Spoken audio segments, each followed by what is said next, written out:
নমস্কাৰ বন্ধুসকল, সকলোকে জিত আছাম ইউটিউব চেনেললৈ আপোনালোক সকলোকে স্বাগতম জনাইছোঁ।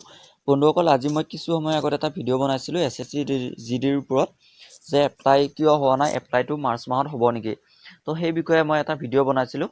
বন্ধুসকল, অলৰেডি SSC ফালৰ পৰা এখন নটিচ প্ৰকাশ পাইছে।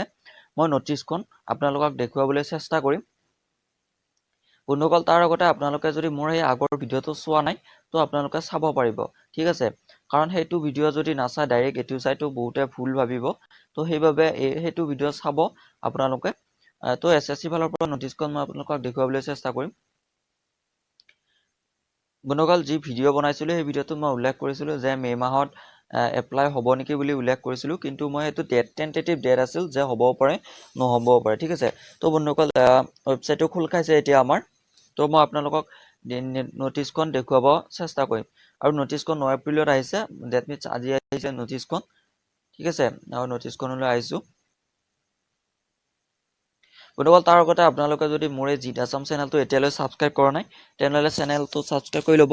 কাৰণ যেতিয়াই মই এনেকুৱা ইনফৰমেশ্যন ভিডিঅ' আপোনালোকক প্ৰভাইড কৰিম, তেতিয়া আপোনালোকে ভিডিঅ'টো পাব, ঠিক আছে। নটিচখন মই ক্লিক কৰিছোঁ এয়া, আৰু ডাউনলোড হৈ আছে, কিছু সময় ৰ'ব লাগিব।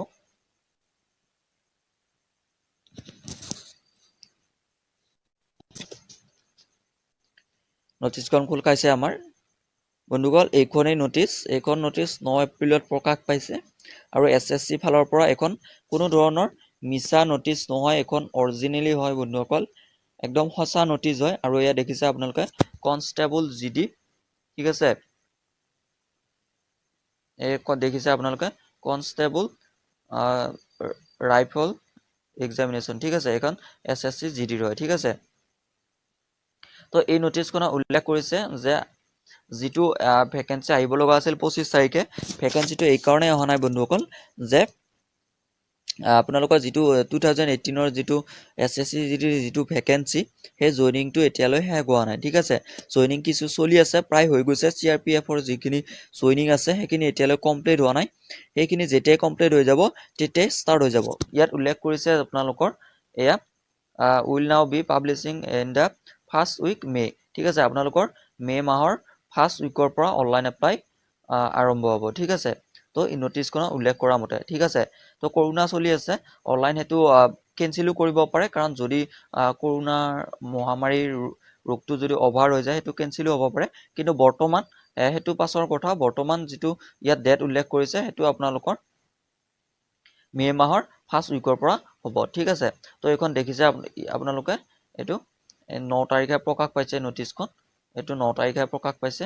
তো মই কৈছিলোঁ আপোনালোকে এক্সাম আহিবই, কাৰণ যিটো 25 মাৰ্চ দিয়া আছিল বন্ধুসকল, সেই 25 মাৰ্চটো সেইটো টেণ্টেটিভ ডেট আছিল মানে, কিন্তু সেই ডেটটোত হ'বও পাৰে নহ'বও পাৰে, ঠিক আছে।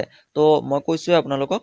তো এতিয়া 9 তাৰিখে এখন আহি গৈছে, কিন্তু এইটো এতিয়াও এপ্লাই নহয়, এপ্লাই ডেটটো আকৌ পাছত ঘোষণা কৰিব, ঠিক আছে। এতিয়া এইটোৱে উল্লেখ কৰিছে যে জইনিংখিনি শেষ হোৱা নাই, সেইবাবে এপ্লাই অনলাইনটো আৰম্ভ হোৱা নাই। যেতিয়াই জইনিং শেষ হ'ব আপোনালোকৰ এপ্লাই ডেট ষ্টাৰ্ট হ'ব, ঠিক আছে।